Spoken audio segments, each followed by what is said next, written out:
43 साल बाद जाकर कोई भारतीय प्रधानमंत्री नॉर्वे पधारे और नॉर्वे पधार कर नरेंद्र मोदी ने वही सारे काम किए जो अक्सर वो अपने इंटरनेशनल टूर पे करते हैं। प्रधानमंत्री ओस्लो में India Norway business and research summit का उद्घाटन करते हैं। अवार्ड्स बटोरना आजकल उनकी आदत बन चुकी है। सारे देश उनको बड़े बड़े अवार्ड देते हैं। नॉर्वे ने भी दिया। नरेंद्र मोदी जी को दिया गया नॉर्वे का highest civilian honour, the grand cross of the royal Norwegian order of merit. खुद द किंग ने ये अवार्ड से उन्हें नवाजा।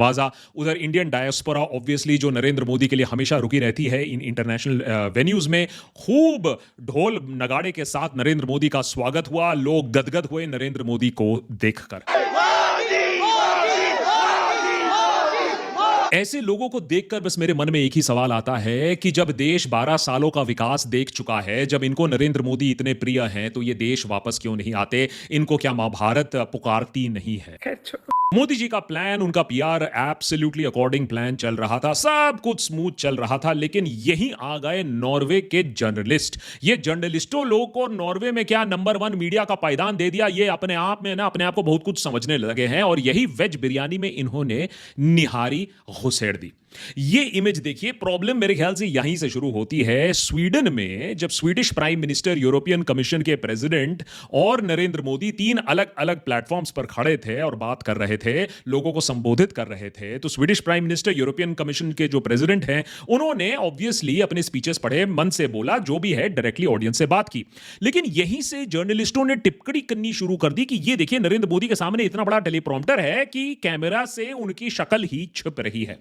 लेकिन दिक्कत यहीं खत्म नहीं हुई। टेलीप्रॉम्प्टर की बात नहीं है कि लोगों को एहसास होने लगा कि मोदी जी टेलीप्रॉम्प्टर के बिना बात नहीं कर सकते हैं, लेकिन दिक्कत इस बात से होने लगी कि इस स्वीडन में जो कम्युनिके हुआ, जो कॉन्फ्रेंस हुआ, उसके बाद नरेंद्र मोदी ने वहां सवाल उठाने से मना कर दिया और वहां भी जो पत्रकार ने जो सवाल उठाए थे उन्हें भी दरकिनार कर दिया गया था। हमारे जो एमईए के अफसर हैं उन्होंने ये सवालों को भी दरकिनार कर दिया। तो कहीं ना कहीं एक प्रेशर बन रहा था। ये जो नॉर्डिक कंट्रीज में है, यहां जर्नलिज्म की परिभाषा हमारी परिभाषा से थोड़ी अलग होती है, तो यही स्ट्रेस पॉइंट ऑलरेडी बन रहा था। बारी आती है नॉर्वे में। अब नॉर्वे में भी नॉर्वे के प्रधानमंत्री के साथ नरेंद्र मोदी ने एक जॉइंट कम्युनिके इशू किया, प्रेस को संबोधित किया, जहां प्रधानमंत्री मोदी ने नॉर्वे के कॉन्स्टिट्यूशन डे पर बधाई दी from the biggest democracy in the world. Norway के कॉन्स्टिट्यूशन डे के महत्वपूर्ण अवसर पर मैं विश्व के सबसे बड़े लोकतंत्र की ओर से नॉर्वे जैसे सुदृढ़ और जीवंत लोकतंत्र की यहां की जनता को हार्दिक शुभकामनाएं देता हूं। मोदी जी ने संविधान के बारे में बात की, मोदी जी ने डेमोक्रेसी के बारे में बात की, लेकिन मोदी जी कहीं कहीं भूल जाते हैं कि डेमोक्रेसी का मतलब यह भी होता है कि सवाल जवाब करना, डिबेट करना, पक्ष प्रतिपक्ष विपक्ष, ये सारी चीजें भी डेमोक्रेसी का एक हिस्सा होती हैं। लेकिन इन सब चीजों में शायद मोदी जी को उतना भरोसा नहीं है, इसीलिए शायद सवाल लेना वो पसंद नहीं करते हैं। लेकिन नॉर्वे में वो बच नहीं पाए। हेली बोलकर एक जो जर्नलिस्ट है नॉर्वे में, उन्होंने नरेंद्र मोदी से सिंपली वो सवाल पूछ लिया जो बहुत लोग पूछना चाहते हैं। Prime Minister Modi, why don't you take some questions from the freest press in the world? Haley ने सिर्फ सवाल ही नहीं पूछा, वो एक्चुअली एग्रेसिवली नरेंद्र मोदी के पीछे पीछे लिफ्ट तक भी जाने की कोशिश करती हैं, पूछने की कोशिश करती हैं कि आप प्रेस का जवाब क्यों नहीं देना चाहते हो। अब हेली को क्या मालूम था कि सुप्रीम लीडर से सवाल जवाब करने की कोशिश करना भी कितना घातक साबित हो सकता है। अगले कुछ घंटों में हेली को अच्छी तरीके से समझ में आ गया the power of the IT cell, जिन्होंने उनके फोन नंबर से लेकर पर्सनल डिटेल से लेकर उन्हें स्पाई तक घोषित कर दिया। यहां बड़े बड़े आईटी सेलुला उनके पीछे पड़ गए, यहां तक कि मोहनदास स्पाई भी कहने लगे कि ये जॉर्ज सोरोस की एजेंट है, ये साजिश है, हमारे देश को नीचा दिखाने के लिए, हमें एम्बैरेस करने के लिए इसे प्लांट किया गया है। बेचारी हेली को भी क्लैरिफिकेशन देना पड़ा कि उसको लगा कि आज तक मुझे ये लिखने की जरूरत ना पड़ी, लेकिन अब लिखना पड़ रहा है कि मैं तो पत्रकार हूं, मैंने तो सवाल किया है, मैं स्पाई नहीं हूं। दरअसल ऐसे जो नरेंद्र मोदी से सवाल जवाब ऐसा करना काफी लोगों को काफी भारी पड़ता है। पिछली बार सबरीना सिद्दीकी ने वॉल स्ट्रीट जर्नल से सवाल पूछ लिया था और उस समय भी माइनॉरिटी राइट्स इन इंडिया, जिसके बारे में काफी इंटरनेशनली चर्चा होती रहती है, उसके काफी आलोचक हैं, जो सवाल पूछा गया, What steps are you and your government willing to take to improve the rights of Muslims and other minorities in your country and to uphold free speech?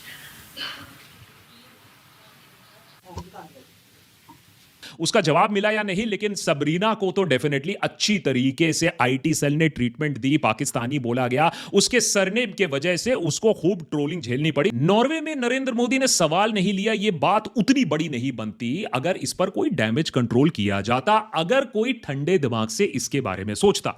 जो डिप्लोमेटिक सर्कल्स में अगर आप बात करो तो इसको डील करने का एक बहुत सिंपल सा सॉल्यूशन था। नरेंद्र मोदी एक्चुअली एक प्लस पॉइंट स्कोर कर सकते थे। सोचिए कि इस इंसिडेंट के बाद नरेंद्र मोदी इस जर्नलिस्ट को बुलाकर एक इंटरव्यू दे देते 10 मिनट का, तो सोचिए उनका कद इंटरनेशनली कितना बढ़ जाता और पूरे लोगों के मुंह बंद हो जाते कि नरेंद्र मोदी सवालों का जवाब नहीं ले सकते हैं, टेलीप्रॉम्प्टर के बिना बात नहीं कर सकते हैं। तो यह एक एक्चुअली मास्टर स्ट्रोक हो सकता था और काफी मुंह बंद हो सकते थे। चलिए, आपने जर्नलिस्ट को इंटरव्यू देने से मना कर दिया, सवाल जवाब करने से मना कर दिया।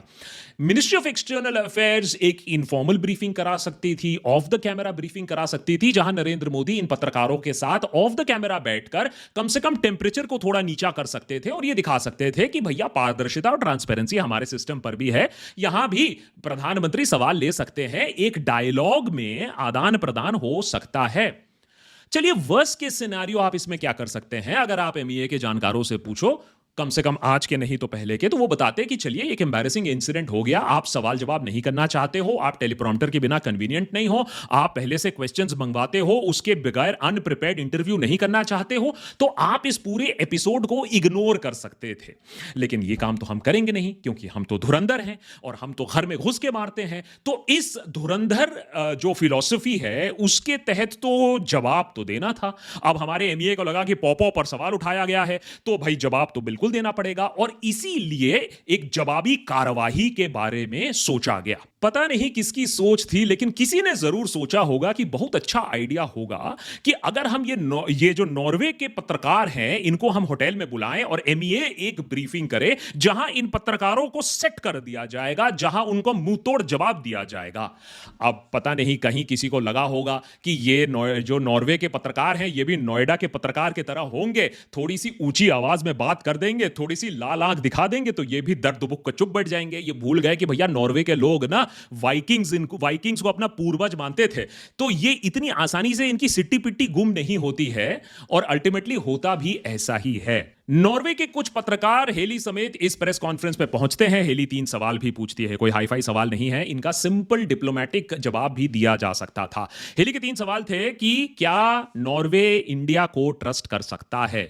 सवाल नंबर 2, क्या इंडिया अपनी ह्यूमन राइट्स के ट्रैक रिकॉर्ड के बारे में कोई बयान देगा? और सवाल नंबर 3, क्या प्रधानमंत्री क्या क्रिटिकल क्वेश्चंस जो मुश्किल सवाल हैं क्या वो इंडियन प्रेस से बात करेंगे? अब इसका एक डिप्लोमेटिक, अगर कोई भी डिप्लोमेट हो आप पूछिए तो ये डिप्लोमेटिकली इसका जवाब दिया जा सकता है, लेकिन यहां एमईए ने कर दी अपनी नेक्स्ट बड़ी गलती। एमईए ने कहा कि ना बाबा ना, हम इतनी आसानी से ये सवालों का जवाब डिप्लोमेटिकली नहीं देंगे, हम इसका मुंह तोड़ जवाब देंगे, ऐसा जवाब देंगे कि नॉर्वे इसको याद रखेगा, जर्नलिस्ट इसको याद रखेंगे, हमसे कोई दोबारा सवाल ना पूछ पाया। और जो अगले 13 मिनट में जो जवाब दिया गया एमईए के तरफ से, वो अपने आप में इतिहास का एक पन्ना बन जाता है कि एमईए में अगर आप किसी विदेशी देश में गए, खासकर कि जो प्रेस फ्रीडम में नंबर 1 की रैंकिंग पे हो, तो क्या नहीं करना चाहिए। 13 मिनट के इस मोनोलॉग में ऑलमोस्ट नॉन स्टॉप, जहां उनको रोका ही नहीं गया, वहां बात योगा से लेकर, चेस से लेकर, वर्ल्ड इज वन से लेकर पूरा यूपीएससी का रिफ्रेशर कोर्स कर दिया गया into constitutionalism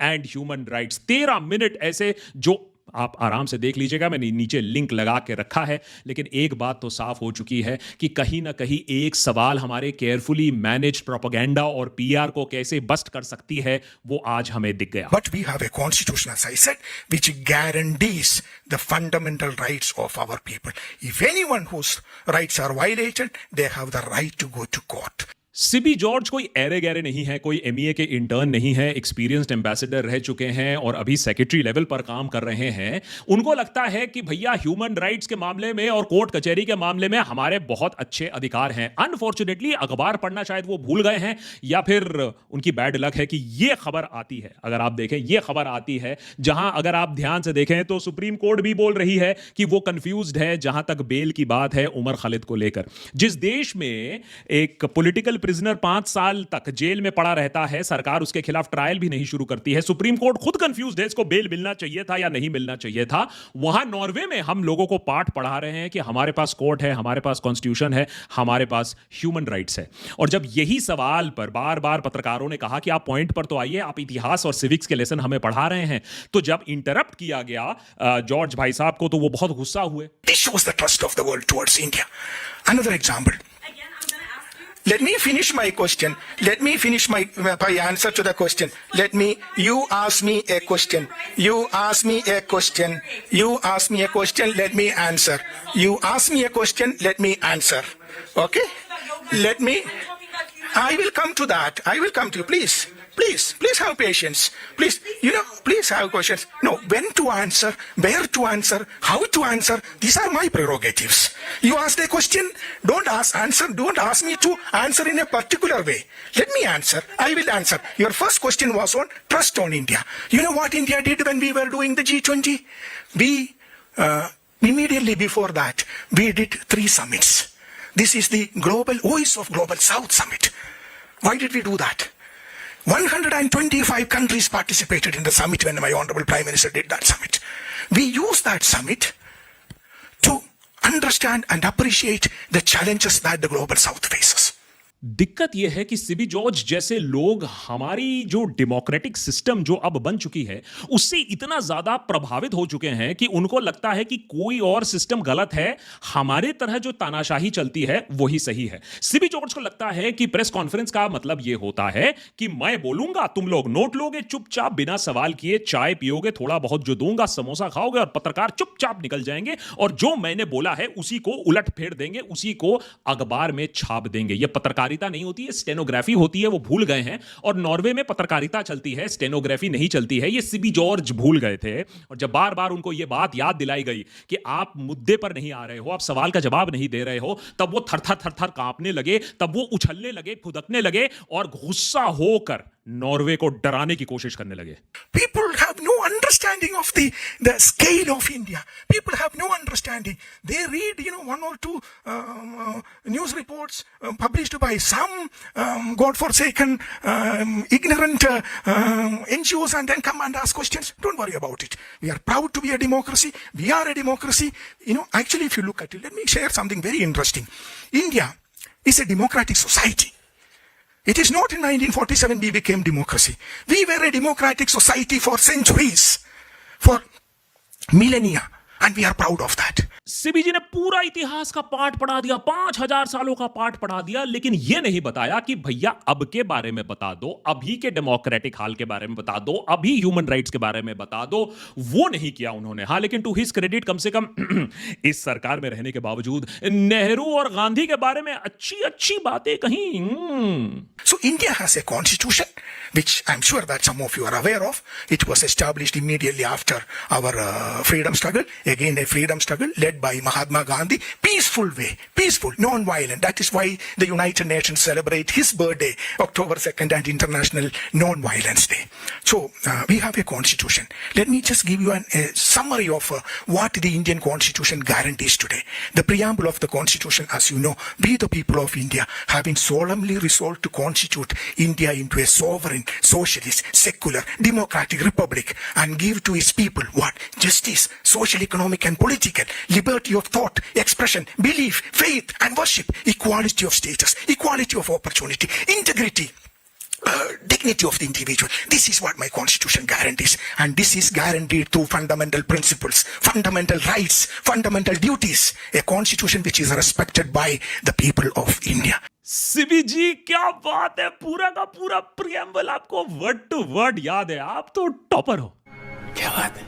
as a matter of fact चतुर, मेरा मतलब है सीबी जी इतना बहाव में चले गए कि उन्होंने कुछ ऐसी चीजें कह दी जिससे आईटी सेल और सरकार भी शायद सहमत ना रहे, क्योंकि सीबी जी ने तो यह भी कह दिया नॉर्वे में जाकर कि हमारे यहां तो डाइवर्सिटी है, हम तो सबको मान देते हैं, हम तो सबको एक्सेप्ट करते हैं, दुनिया भर से जो परसिक्यूटेड लोग आते हैं उन्हें हम एक्सेप्ट करते हैं। आज के डेट में we embrace the world. We did not eliminate. We did not go for ethnic cleansing, which many countries today have only one religion. Today only have one ethnicity. Why? Their forefathers eliminated the rest of them. That is not how we did it. Okay, we have diversity because we have tolerance. We have diversity because we embrace diversity. Whenever the world has faced problems, we welcome them. दुख की बात यह है कि CB ji ने वही सारे हथकंडे अपनाए जो कि एक ट्रोल भी अपनाता है जब कुछ कठिन सवाल आ जाते हैं सरकार के खिलाफ कि भैया ये जो सवाल है, तुम कोई एनजीओ के हो, तुम सोरोस के हो, ये सारे क्वेश्चन फंडेड है। जब पत्रकार ने यह बात बताई कि ये एनजीओ की तरफ से सवाल नहीं है, डच प्रधानमंत्री ने भी यही सवाल पूछे थे माइनॉरिटीज के बारे में हमारे देश में, तो सीबी जी आगे बढ़ जाते हैं। क्या हमारे देश में हमेशा ऐसा ही रहा है कि कोई सवाल नहीं पूछा जा सकता है सरकार के परफॉर्मेंस के बारे में, इंटरनेशनली, नेशनली? बहुत दिन पहले की बात नहीं है। आपको बूढ़े होने की जरूरत नहीं या इतिहास के पन्ने टटोलने की जरूरत नहीं है। ये अर्नब गोस्वामी का ही देख लीजिए इंटरव्यू, एक जमाने में जब वो जो सरकार है उसके खिलाफ सवाल पूछा करते थे, पत्रकारिता किया करते थे। यहां मनमोहन सिंह को सवाल ही नहीं पूछ रहे हैं, बार बार टोक भी रहे हैं। Mr. Prime Minister, you say you have to make compromises. There can't be any compromise with corruption. No. And there cannot be a compromise even if you're running a coalition government. And sometimes when corruption happens right under your nose, Mr. Prime Minister, you spoke about the coverage in the media. There is a general view that had the Devas ISRO deal, not the scam, not been exposed by the media, it would have gone through. My specific question to you on the Devas ISRO deal is this, that there are people in your government, allegedly people in the Prime Minister's office, there are people in the close bureaucracy who were in the know about the deal after the decision to blacklist that company was taken in July. And now we know that they were still in backroom talks with the same blacklisted company till a few weeks back. In that context, Mr. Prime Minister, there are people who are in the know about a scam of a deal, they delayed action in the deal, and they continued some backroom talks, and we were told these talks are normal. Mr. Prime Minister, is it normal to continue backroom talks with a blacklisted company in a scam like this? Mr. Prime Minister, the talks were not with you, but by people, with people within your office and after November. That's just a point I want to make. Do you buy the zero loss claim in the 2G scam? No, and you promise... Goswami, please don't, this is not interrogation of the Prime Minister. Please, you don't jump from one subject to another jump. The Prime Minister is trying to answer your question on ISRO business. क्या आज के date में ऐसी कल्पना की जा सकती है कि ये तेवर लेकर अर्नब गोस्वामी नरेंद्र मोदी से सवाल करे? क्या आज के डेट में हम ये भी कल्पना कर सकते हैं कि बिना प्रिपरेशन, बिना सवाल दिए कोई इंटरव्यू हो पाए, यहां अर्नब गोस्वामी कर पाए? एक जमाना था जब ये सारे सवाल जवाब करना हमारे पत्रकारों के लिए जरूरी हुआ करता था। हम एक्सपेक्ट करते थे, हम वाहवाही करते थे जब हमारे प्रधानमंत्री पर ऐसे सवाल किए जाते थे। आज उसी को ब्लेस्फेमी बना दिया गया है। वैसे सवाल तो बहुत कुछ और भी नहीं किए जा सकते हैं, जैसे कि अडानी। राहुल गांधी ने ट्वीट करके ये साफ साफ बताने की कोशिश की कि नरेंद्र मोदी के नॉर्वे जाने के पीछे एक और वजह हो सकती है। हाल ही में जो नॉर्वे का सबसे बड़ा, दुनिया का सबसे बड़ा और सबसे प्रेस्टिजियस जो वेल्थ फंड है, 2 ट्रिलियन का जो पेंशन फंड है, उससे अदानी को हटा दिया गया था। अब बात यह नहीं है कि उन लोग ने अदानी से पैसा अपना वापस खींच लिया था, लेकिन ये रेप्यूटेशनल डैमेज भी कंसिडर किया जाता है, क्योंकि ये जो 2 ट्रिलियन का पेंशन फंड है, ये बहुत हाई स्टैंडर्ड्स मेंटेन करता है जिस कंपनी में ये निवेश करता है। और राहुल गांधी का कहना है कि नरेंद्र मोदी का यहां जाना अदानी से भी लिंक्ड हो सकता है। अब राहुल गांधी के बात में कितनी सच्चाई है या नहीं है, ये तो ओपन टू डिबेट है। लेकिन जो डिबेट मेरे ख्याल से नॉर्वे में क्लोज हो गया है, वो ये है कि हमारे देश में प्रेस फ्रीडम के नाम पर जो ढकोसला चल रहा है, जिसको हम नहीं देखते हैं, वो दुनिया अब देख पा रही है। इस ग्राफ को देखिए, बहुत दिलचस्प ग्राफ है। दुनिया में 2 ऐसे देश मिलेंगे आपको, इंडिया और केनिया, जहां एक इन्वर्टेड फ्रीडम गैप आपको मिलेगा। More people thought we have freedom of press than the number who considered it important. मैंने हमारे देश में ना लोग फ्रीडम ऑफ प्रेस को इंपॉर्टेंट मानते हैं, और जिनसे सवाल पूछा गया उनको लगता है कि भैया हमारे पास फ्रीडम ऑफ प्रेस है। और ये जरूरी इसलिए है क्योंकि इसी के वजह से जो नैरेटिव बना सकती है सरकार और जो गोदी मीडिया, वो बार बार सक्सेसफुल रहती है। इसीलिए हम देखते हैं कोविड काल में हम सिर्फ एकलौते देश थे जिसने कोविड के अंदर भी धर्म डाल दिया था और किसी देश ने नहीं डाला था। इसीलिए हम एसएसआर की दुखद मौत को 4 महीने तक एक मर्डर मिस्ट्री बनाकर बैठे रहते हैं। इसीलिए सीमा हैदर एक नेशनल सिक्योरिटी इशू बन जाती है। इसीलिए हम देखते हैं आर्यन खान को 4-3 महीने तक नेशनल हेडलाइंस मिलता है, और अब टीसीएस के वजह से कॉर्पोरेट जिहाद भी छिड़ चुका है। और इसी के वजह से जो मेन सवाल है इकोनॉमी के बारे में, अभी खबर आई है कि दुनिया में अब टॉप 100 कंपनीज में एक भी भारत का कंपनी नहीं रह गया, सबके सब टॉप 100 से बाहर निकल चुके हैं। इंडिया की जो स्टोरी है उसमें से हवा निकल चुकी है, लेकिन उसके बारे में कोई सवाल नहीं पूछेगा, क्योंकि हम सिर्फ कॉर्पोरेट जिहाद और सीमा भाभी पर ही अटके रहेंगे। और यही जो स्पिन है, ये देश में काम करता है और इसीलिए हम कठिन सवाल नहीं उठाते हैं, इसीलिए चौंक जाते हैं कि अगर विदेश में हमारे प्रधानमंत्री को कोई सवाल उठा ले। मेरे ख्याल से हमारे देश में सिर्फ गोदी मीडिया नहीं है, हमारे देश में रेडियो रवांडा है। यही मीडिया है जो देश को बांटने में काम कर रहा है, जो देश को भटकाने में काम कर रहा है। और अगर कोई सवाल पूछ ले तो यही मीडिया आएगी और सवाल पूछने वालों को ही नोच खाएगी। अगर आपको अभी भी दिख नहीं रहा है तो देखिए कैसे मीडिया हाउसेस को कॉर्पोरेट्स बाय कर रही है, कंट्रोल कर रही है। जो मीडिया हाउसेस कंट्रोल नहीं हो पा रही है उनको बंद किया जा रहा है। जो इंडिपेंडेंट डिजिटल प्रोड्यूसर्स हैं उन्हें कैसे धीरे धीरे मारने की और कंट्रोल करने के लिए डिजिटल ब्रॉडकास्ट बिल लाया जा रहा है। अब तो सरकार ज्यादा छुपाने की भी कोशिश नहीं कर रही है कि ये एक लास्ट डिजिटल जोन बचा है, इसको भी हम खत्म कर दें। एक वजह है कि हम 157वें रैंक पर क्यों हैं प्रेस फ्रीडम में। एक वजह है कि हमसे पाकिस्तान, श्रीलंका, नेपाल, बांग्लादेश भी बेटर पायदान पर है। बस हम चाइना से कंपीट कर रहे हैं प्रेस फ्रीडम के बारे में। लेकिन दिक्कत भी वही है। कभी चाइना के शी या कभी पुतिन को या किम जोंग उन को रोते बिलखते देखा है कि अरे हमको डेमोक्रेटिक नहीं कंसिडर करते हो, हमको डेमोक्रेसी रेटिंग्स में, प्रेस फ्रीडम रेटिंग में नीचे करते हो। मेरा ये एक सिंपल कहना है कि भैया सीधे दुनिया को बोल दो हम अथॉरिटेरियन डेमोक्रेसी है, वन पार्टी डेमोक्रेसी है, हमें सवाल पसंद नहीं है, तब कोई दिक्कत नहीं है। दिक्कत यहां आती है कि आप आंख बबूला होकर उल्टी करना शुरू कर देते हो कि अगर आपके डेमोक्रेसी और प्रेस फ्रीडम के बारे में कोई सवाल उठा दे।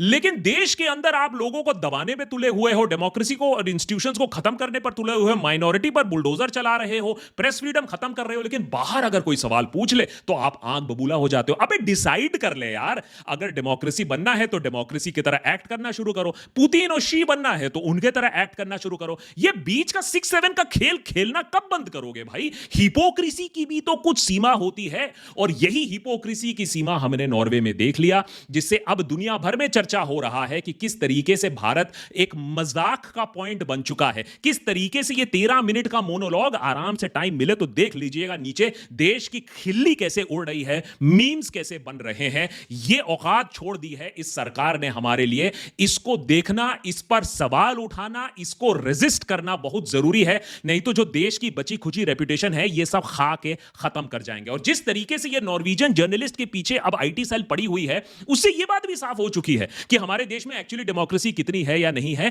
क्योंकि अब होड़ के होड़ एक जर्नलिस्ट के पीछे लगे हैं। लेकिन याद रखिए, इतनी carefully manufactured architecture of this whole propaganda एक सवाल से टूट सकती है। अगर एक सवाल से आप इतना आग बबूला हो सकते हो, अगर एक सवाल से आपके ईगो को इतना ठेस पहुंच सकता है, अगर एक सवाल से इतने लोग आग बबूला हो सकते हैं, तो ऑब्वियसली दिक्कत तो हम में ही है कहीं ना कहीं, खूट तो हम में ही है कहीं ना कहीं, सवाल में नहीं।